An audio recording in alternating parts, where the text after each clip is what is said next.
નમસ્કાર બાળકો, કેમ છો? મજામાં? આશા રાખું છું કે તમે બધા મજામાં હશો, તમે અને તમારા ઘરના બધા સકુશળ હશો. આપણું ધોરણ 7નું ટાઈમ ટેબલ થોડા દિવસથી વિખાઈ ગયું હતું.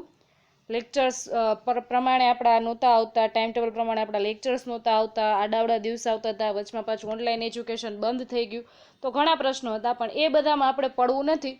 પણ હવેથી આપણું ધોરણ 7નું ટાઈમ ટેબલ પ્રમાણે જ તમને હોમવર્ક અને રોજે વિડીયો આવશે. એટલે કે મંગળ, ગુરુ અને શનિ હિન્દીનો લેક્ચર હોય છે, એ જ દિવસે તમારે હિન્દીનું આવશે. તો જોઈએ, આની પહેલાંના લેક્ચરમાં આપણે કાવ્ય હિન્દ દેશ કે નિવાસી એ સમજી લીધું હતું, અને ત્યારબાદ આપણે એનું પાકા ચોપડામાં સ્વાધ્યાય લખવાનું બાકી હતું, અને વચમાં અમુક પ્રોબ્લેમને કારણે લેક્ચર્સ આપણા બંધ થઈ ગયા હતા. તો આજે આપણે જોઈએ હિન્દ દેશ કે નિવાસી કાવ્ય પાકા ચોપડામાં. પાકા ચોપડામાં કેવી રીતે લખવાનું છે, આ એની પીડીએફ છે, અને હું તમને એમાં જ સમજાવું છું. ઉપરાંત તમને પીડીએફ પણ હું તમારી લિંકની સાથે મોકલી દઈશ. તો જોઈએ, આ તમારે પાકા ચોપડામાં લખવાનું છે, રફ નોટમાં લખવાનું નથી. કાવ્ય 5 આવી રીતે હેડિંગ આપવાનું છે, અલગ પેનથી હાંસિયામાં, હિન્દ દેશ કે નિવાસી. પછી પ્રશ્ન પહેલો, વિકલ્પ લીખીએ. પહેલો પ્રશ્ન આપણો વિકલ્પનો હોય, તો એ છે વિકલ્પ લીખીએ. તો પહેલો વિકલ્પ છે આપણો, ફૂલો કો માલા में ખાલી જગ્યા જાતા હે. તો આપણે કાવ્યમાં જોયું હતું, ફૂલો કો માલા में ગૂંથા જાતા હે, ફૂલો કો માલા में ગૂંથા જાતા હે. ત્યારબાદનો વિકલ્પ, કોयल की ખાલી જગ્યા નિરાલી હોતી હે. આપણી કાવ્ય પંક્તિ છે, કોयल की કૂંક પ્યારી, પપી હે કી પીંહ પ્યારી. તો કોयल की કૂંક, તો એમાં શું આવશે જવાબ? કૂંક. સભી ખાલી જગ્યા की मंजिल एक होती है. તો સભી पंथों की मंजिल एक होती है. તો એના જવાબમાં શું આવશે? पंथो. ચોથો વિકલ્પ, ખાલી જગ્યા की टेर सबसे प्यारी लगती है. તો એના જવાબમાં આવશે પપી હે. પપી હે કી ટેર સબકો પ્યારી લગતી હે. ત્યારબાદ નવો પ્રશ્ન છે, માટે આપણે આ 4 વિકલ્પનું ફરીથી એક વખત જોઈ લઈએ. પહેલો પ્રશ્ન છે, વિકલ્પ લીખીએ. ફૂલો કો માલા में ખાલી જગ્યા જાતા હે. એના જવાબમાં આવશે ગૂંથા. ત્યારબાદ વિકલ્પ નંબર 2, કોयल की ખાલી જગ્યા નિરાલી હોતી હે. તો એના જવાબમાં આવશે કૂંક. ત્યારબાદ સભી ખાલી જગ્યા की मंजिल एक होती है. તો એના જવાબમાં આવશે पंथो. ત્યારબાદ ખાલી જગ્યા की टेर सबको प्यारी लगती है. તો એના જવાબમાં આવશે પપી હે કી. પપી હે કી ટેર સબકો પ્યારી લગતી હે. તો જોઈએ એના પછી, રિક્ત સ્થાનો કી પૂર્તિ કીજીએ, એટલે ખાલી જગ્યા પૂરો. જો આમાં એકેય લાઈન છોડી નથી, પણ તમારે એક ખાલી જગ્યા લખાઈ જાય પછી એક લાઈન છોડવાની છે. હિન્દી છે એટલે ઉપરની લીટીને જ અડાડીને લખાય. હિન્દ દેશ કે ખાલી જગ્યા સભી જન એક હે. તો જો આ કાવ્ય પંક્તિ છે ને, એમાં વચ્ચેથી એક શબ્દ નથી, તો હિન્દ દેશ કે નિવાસી સભી જન એક હે. પ્યારે પ્યારે ફૂલ ગૂથે ખાલી જગ્યા મેં એક હે. તો આપણી પંક્તિ જ છે, પ્યારે પ્યારે ફૂલ ગીથે માલા મેં એક હે. તો એના જવાબમાં આવશે માલા. पंथ है निराले सबकी ખાલી જગ્યા તો એક હે. તો એના જવાબમાં આવશે મંઝિલ. ફરીથી જોઈ લઈએ, હિન્દ દેશ કે ખાલી જગ્યા સભી જન એક હે. એના જવાબમાં આવશે નિવાસી. પ્યારે પ્યારે ફૂલ ગૂથે ખાલી જગ્યા મેં એક હે. તો એના જવાબમાં આવશે માલા. पंथ है निराले सबकी ખાલી જગ્યા તો એક હે. તો એના જવાબમાં આવશે મંઝિલ. ત્યારબાદ સહી વાક્ય चुनकर पूरा वाक्य कीजिए. પૂરા વાક્ય ફિર સે લીખીએ. તો એમાં શું છે, તમને કેવી રીતે આપશે? એક અડધું વાક્ય આપ્યું હશે અને પછી નીચે 3 ઓપ્શન આપ્યા હશે. તમારે 3માંથી કોઈ પણ એક સાચો વિકલ્પ લઈ અને આખું વાક્ય પૂરું કરવાનું છે. વિધાતા સે એક વિવિધતા મેં એકતા હે ડેશ ડેશ ડેશ. હવે નીચે 3 ઓપ્શન. હવે આપણે પાકા ચોપડામાં 3 ઓપ્શન નહીં લખી, સીધો જવાબ જ લખશું. हमारे देश की विशेषता है विविधता में एकता ही हमारे देश की विशेषता है. ત્યારબાદ सभी धर्म एक समान है क्योंकि उनका सार एक है. अलग अलग नदियाँ सागर में मिलकर अपनी एकता प्रकट करती है. તો તમને ફરીથી આ સમજાવી દઉં, પેપરમાં કેવી રીતે પૂછાશે. અડધું વાક્ય આપ્યું હશે અને નીચે 3 ઓપ્શન આપ્યા હશે. તમારે એમાંથી સાચો ઓપ્શન લખવાનો છે. પણ પાકા ચોપડામાં આપણે એવી રીતે નહીં લખીએ, સીધો જવાબ જ લખશું. વિવિધતા મેં એકતા હી, જવાબમાં આવશે हमारे देश की विशेषता है. ત્યારબાદ સભી ધર્મ એક સમાન है क्योंकि उनका सार एक है।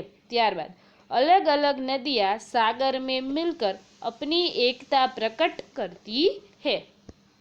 ત્યારબાદ निम्नलिखित प्रश्नों के उत्तर एक एक वाक्य में लिखिए। હવે આ પ્રશ્ન તમારે બ્લેક પેનથી લખવાનો છે અને જવાબ બ્લુ પેનથી લખવાનો છે। એક પ્રશ્ન પૂરો થાય એટલે એક લીટી છોડવાની છે। माला में कौन कौन से फूल एक रूप हुए हैं? तो एना जवाब में आवशे माला में बेला, गुलाब, जूही, चंपा, चमेली आदि तरह के फूल एक रूप हुए हैं। फरीथी जोशु प्रश्न, माला में कौन कौन से फूल एक रूप हुए हैं? माला में बेला, गुलाब, जूही, चंपा, चमेली आदि, आदि एटले वगैरह, वगैरह आदि तरह के फूल एक रूप हुए हैं। कौन कौन सी नदियाँ सागर में मिलती है? तो एना जवाब में आवशे गंगा, यमुना, ब्रह्मपुत्रा, कृष्णा, कावेरी आदि नदियाँ सागर में मिलती है। कौन कौन सी नदियाँ सागर में मिलती है? गंगा, यमुना, ब्रह्मपुत्रा, कृष्णा, कावेरी आदि नदियाँ सागर में मिलती है। सभी धर्मों का सार क्या है? सभी धर्मों एटले बधाय धर्मों सार शुं छे? तो सभी धर्मों का सार एक ही है, मनुष्य को बुराइयों से दूर रखना और उसे उन्नत बनाना। फरीथी जोशु, सभी धर्मों का सार क्या है? सभी धर्मों का सार एक ही है, मनुष्य को बुराइयों से दूर रखना और उसे उन्नत बनाना। ત્યારબાદ જોશું વિવિધ પ્રકાર કે ફૂલ કિસ બાત કે પ્રતીક है? વિવિધ એટલે વગેરે પ્રકારના, ઘણી બધી પ્રકારના ફૂલ કઈ વાતનું પ્રતીક એટલે કે શું કહેવા માંગે છે? विविध प्रकार के फूल भारत की विविधता के प्रतीक है। विविध प्रकार के फूल किस बात के प्रतीक है? विविध प्रकार के फूल भारत की विविधता के प्रतीक है। फरीथी जोशु आ प्रश्न, माला में कौन कौन से फूल एक रूप हुए हैं? माला में बेला, गुलाब, जूही, चंपा, चमेली आदि तरह के फूल एक रूप हुए हैं। ત્યારબાદ कौन कौन सी नदियाँ सागर में मिलती है? गंगा, यमुना, ब्रह्मपुत्र, कृष्णा, कावेरी आदि नदियाँ सागर में मिलती है। सभी धर्मों का सार क्या है? सभी धर्मों का सार एक ही है, मनुष्य को बुराइयों से दूर रखना और उसे उन्नत बनाना। विविध प्रकार के फूल किस बात का प्रतीक है? विविध प्रकार के फूल भारत की विविधता के प्रतीक है। ત્યારબાદનો છેલ્લો પ્રશ્ન, निम्नलिखित प्रश्नों के उत्तर लिखिए। आ मोटा प्रश्न है। आ प्रश्न पूरो थाय त्यारे तमारे बे लीटी छोड़वानी छे। आपणे नाना प्रश्न पूरा थया त्यारे केम एक लीटी छोड़ी हती, हवे आ मोटा प्रश्न पूरा थाय त्यारे आपणे बे लीटी छोड़वानी छे अने प्रश्न ब्लेक पेन थी अने जवाब ब्लू पेन थी। पहलो प्रश्न, हमारे देश की क्या विशेषताएं है? तो एना जवाब में आवशे हमारे देश में भिन्न भिन्न रंग, रूप और पहनावे वाले एवं अलग अलग भाषाएं बोलने वाले लोग रहते हैं। तो फरीथी जोशु, हमारे देश में भिन्न भिन्न रंग, रूप और पहनावे वाले एवं अलग अलग भाषाएं बोलने वाले लोग रहते हैं, उसके बावजूद यहाँ के लोग एक है। इस तरह विविधता में एकता ही हमारे देश की विशेषता है। जोशो फरीथी, हमारे देश की क्या विशेषता है? तो हमारे देश में भिन्न भिन्न रंग, रूप और पहनावे वाले एवं अलग अलग भाषाएं बोलने वाले लोग रहते हैं। इसके बावजूद यहाँ के लोग एक है। इस तरह विविधता में एकता ही हमारे देश की विशेषता है। ત્યારબાદ सभी नदियाँ एक कब होती है? सभी नदियाँ अलग अलग स्थानों से निकलती है, उनके बहाव भी अलग अलग है, परंतु जब ये सागर में मिलती है तब एक हो जाती है। जोशो आपणे फरीथी, सभी नदियाँ एक कब होती है? सभी नदियाँ अलग अलग स्थानों से निकलती है, उनके बहाव अलग अलग है, परंतु जब वे सागर से मिलती है तब एक हो जाती है।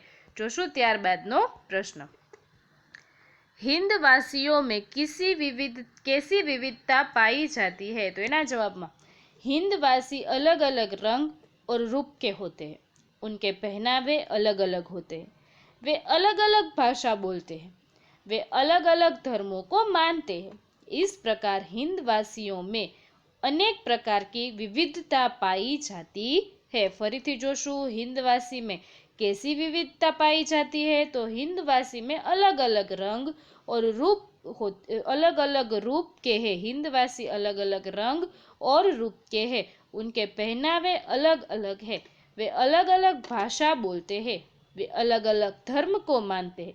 इस प्रकार हिंदवासियों में अनेक प्रकार की विविधता पाई जाती है। ત્યારબાદ नदियों से हमें क्या संदेश मिलता है? हमारे देश में अनेक नदियां है, उद्गम स्थान अलग अलग है, उद्गम स्थान એટલે એનું શરૂઆતનું સ્થળ अलग अलग है, वे अलग अलग भागों से बहती है, लेकिन अंत में वो सागर में मिलकर एक हो जाती है। इन नदियों से हमें यह संदेश मिलता है कि जैसे नदियां अलग अलग होकर भी एक हो जाती है, उसी तरह हम भारतवासी अलग अलग होने पर भी एक होकर रहे। फरीथी जोशु प्रश्न, नदियों से हमें क्या संदेश मिलता है? हमारे देश में अनेक नदियां हैं, उद्गम स्थान अलग अलग है, वे अलग अलग भागों से बहती है, लेकिन अंत में वे सागर में मिलकर एक हो जाती है। उन नदियों से हमें यह संदेश मिलता है कि जैसे नदियां अलग अलग होकर भी एक हो जाती है, उसी तरह हम भारतवासी अलग अलग होने पर भी एक होकर रहे। तो तमारे आ आखो विडियो जोई अने पछी पाका ચોપડામાં લખવાનું છે। આપણી એપ પ્રમાણે વોલમાં જો અમે કોઈ પીડીએફ મૂકીએ તો એ વોલમાં અવેલેબલ હોય છે, તો ઘણા વિદ્યાર્થી સીધી વોલમાંથી જ એને ખોલી અને લખી લે છે, તો ટીચરનો આ વિડીયો બનાવવાનો કોઈ મતલબ જ નથી રહેતો।